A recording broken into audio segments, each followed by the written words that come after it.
Josh Lowe, I love the rebel in you. You know that. Yes, You know that. yes. Okay, we're back here. We're at the Schottenstein Center, right? I want. Thankfully. Give me. I know you're gonna give it to me, honest and straight.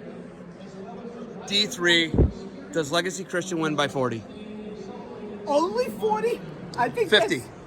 I don't know what the number is going to be, but it's going to be over after Friday night.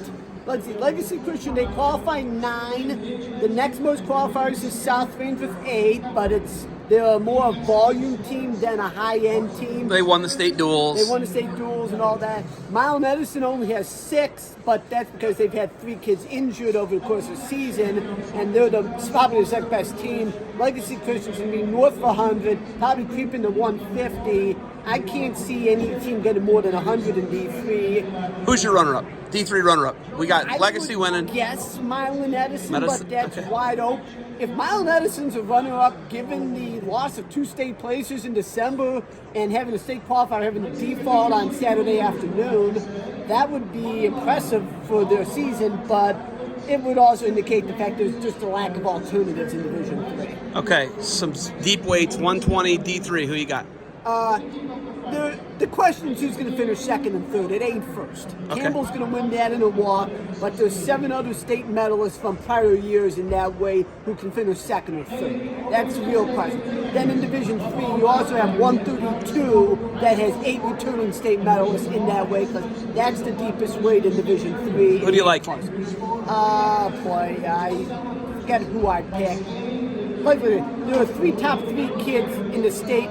None of them won their district. Oh, wow. So I'm going to go with Hunter Long from Wayne Trace, who was a district champ, but that's as easy a guess as anybody. Okay. 90, I like 190 D3. That was one that kind of intrigued me. I saw Logan Lloyd went up. I like the Berkshire guy. Stoddard's a favorite there, but it's a weight class that everyone's close. But Stoddard's beaten a bunch of the kids over the course of the season. I think he wins. It wouldn't surprise me if someone else won because the margins are narrow, but Lloyd was very smart to go up, quite frankly, based on the presence of talent at 75 when you talk about Keegan Sell, Keckley, Peyton Lemon, Cutter Chase, and a bunch of others, but there's 75's pretty deep, but 90's deep as well, but 75's got more talent, so Lloyd was smart to move up. D2, I got Falcons by a bunch. I would say Falcons by a bunch, yes. Louisville is probably the second best team in terms of the state race. All right. They got 9 to state. Aurora. Third best. Third They best. got 7. Could Aurora shock Louisville? There is a chance because you look at Aurora, you got Fishback and Lillard that are pretty sure things. Even though Lillard's going to have a tough finals match against Newsome, Cuervo's a top 3 kid. You got those sure things. Whereas when you talk about Louisville, you got more talent but less certainty.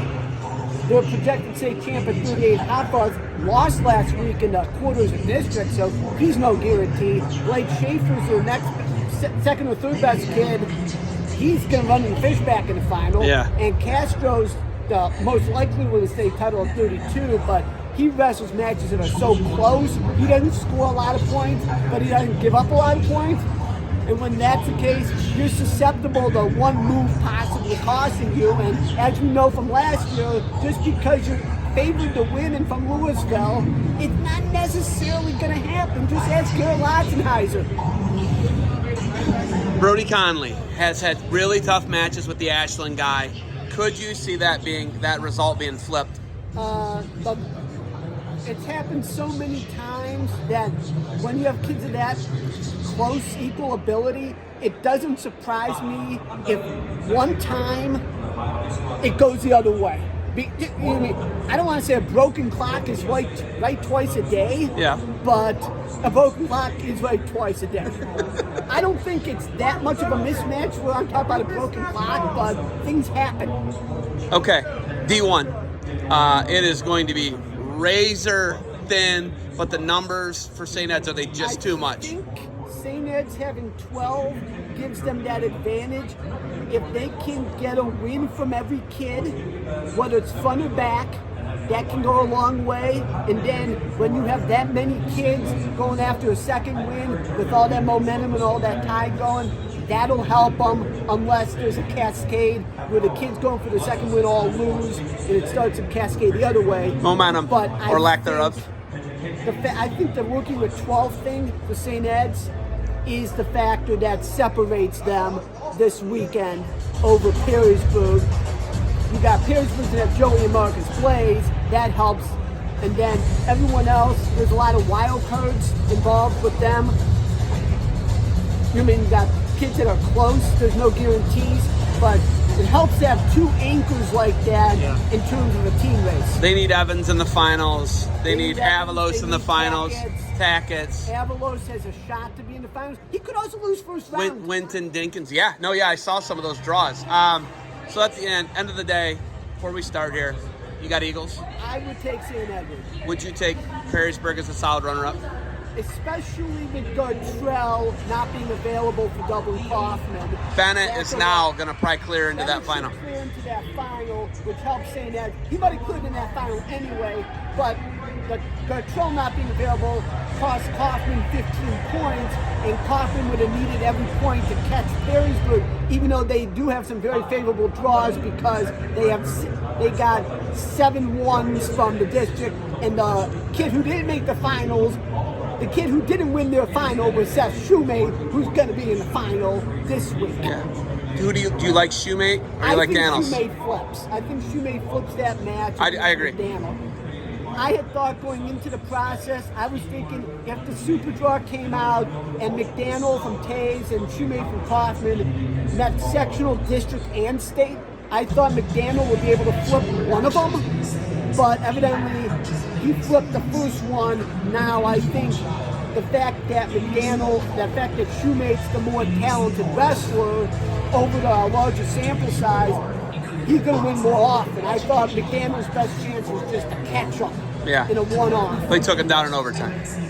He was better in regulation. I think he had the only takedown in regulation as well. I think there was penalty points that created the overtime. But he's better last week. Yeah, McDaniel was better last week. Yeah. I think Shoemate's better overall. Yeah. Any house cleaning stuff you got, like housekeeping, scratches, anything like that? Notable scratches. Gartrell. Gartrell, that was known on Monday or Tuesday because he had an injury in the district final that did not get cleared. Have you ever heard of an alternate turning down a spot? I've never heard of that. I don't know the circumstances of it. That's not the point. I've just never heard of an alternate turning down a spot. I'm shocked. I know sometimes alternates aren't there to weigh in because they may be the only one from the school. They may not come down. Yeah. I don't know the circumstances. I don't know who the kid was. That's not what I'm saying. I've just never heard of it. Have you ever heard of it? No, I'm thinking the alternates are begging to get in the tournament. Yeah. So Gartrell, who else? The biggest scratch is Eddie Neidenbach in D2 from Buckeye. He was the only returning state player in the weight. He should have walked to a state title, but he's a scratch in the tournament, so that weight's become totally wide open. All right. I know that O'Carver had a guy miss skin check. Yeah, Burrow missed skin check. Burrow at 150. There was a 150 from Asheville Edgewood. There's a District 4 missed skin check, and Buzidich from Chardon got in. And then was there an alternate for Burrow? Yes, Wasion. So he got in. Ganty got in from Wasion. Okay, no, Burrow's D3, Wasion's D3. The Lakota kid got in at 150. So he was here. He weighed in. He got it. He weighed in. He got the spot. Wow, good for him. The alternate that got in was known Tuesday as well. Yeah. From Marengo Highland in D2 at 132. The Hamilton Ross kid at the weight pulled out. He was in District 3. So those 5 are the changes in the brackets from Sunday to now. Josh, it's always great to talk to you. There'll be more of this. I got to get this thing uploaded. Thank you for the time. You're very welcome. Looking forward to a great tournament. Go Wahoos. Yes.